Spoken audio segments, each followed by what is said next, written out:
Assalamualaikum warahmatullahi wabarakatuh. Selamat malam. Saya Dera Madil Putra dengan nomor induk mahasiswa 2010 1035 3033 01. Video ini saya buat dengan bertujuan untuk memenuhi tugas teori ekonomi mikro dari dosen pengampu, Bapak Budi Dharma, SEMM. Baiklah, ada beberapa poin yang akan saya bahas di video ini dan akan saya mulai dari ekonomi mikro.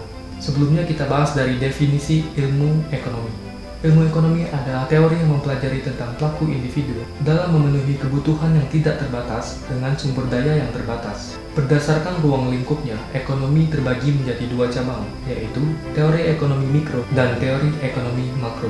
Dan di kesempatan kali ini saya akan membahas tentang teori ekonomi mikro. Oke, apa yang dimaksud dengan teori ekonomi mikro? Secara garis besar, kita dapat mengambil kata mikro yang artinya kecil. Jadi dapat kita simpulkan bahwa teori ekonomi mikro adalah ilmu yang mempelajari tentang perilaku secara individu dari keseluruhan kegiatan ekonomi. Ini bisa berarti satu konsumen, satu rumah tangga, dan semacamnya. Salah satu contohnya misalkan biaya sewa kontrakan rumah Anda naik, apakah berpengaruh kepada tabungan Anda? Nah, itu adalah contoh pertanyaan yang dibahas dalam mikroekonomi. Baiklah, selanjutnya saya akan menjelaskan tentang utility. Utility dalam ekonomi adalah nilai kepuasan kita terhadap suatu produk. Jenis-jenis utility ada 5. Yang pertama, form utility. Form utility adalah bertambahnya nilai guna suatu barang atau jasa karena perubahan bentuk. Misalnya dari benang ke kain dan dari kain ke selimut. Yang kedua, place utility. Bertambahnya nilai guna suatu barang atau jasa karena perpindahan tempat.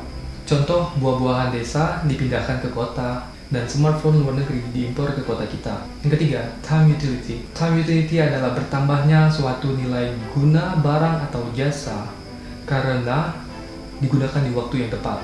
Contohnya, masker saat pandemi dan trompet di malam tahun baru. Yang keempat, service utility. Service utility adalah bertambahnya nilai guna suatu barang atau jasa karena pelayanan.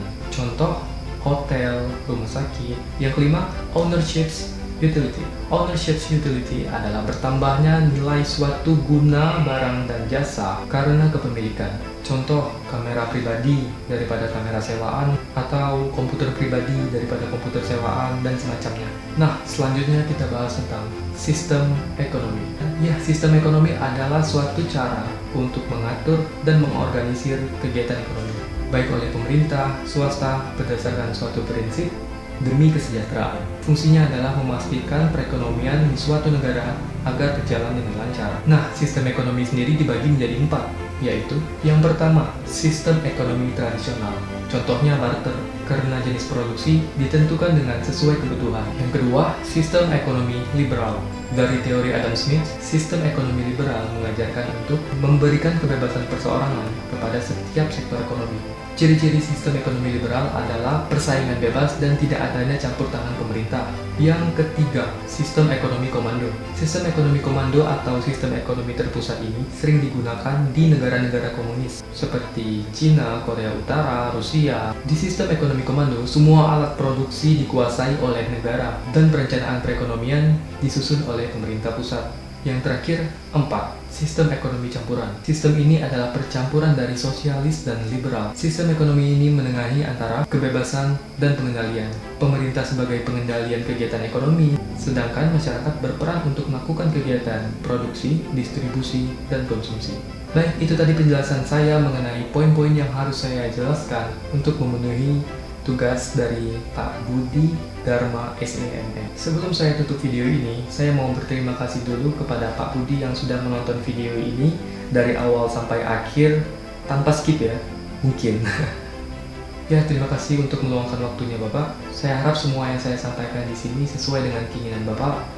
Ya, walaupun tidak sempurna, karena saya masih belajar dan belajar itu penting. Karena jika saya tidak mau ngerasain lelahnya belajar, tentu saya harus merasakan resiko yang namanya perihnya kebodohan. Oke, maaf Pak, kelihatan sekali kalau saya sedang mengulur waktu, biar 5 menit durasinya. Terima kasih atas perhatiannya. Kurang lebihnya saya mohon maaf. Saya ucapkan wabillahi taufiq wal hidayah. Wassalamualaikum warahmatullahi wabarakatuh.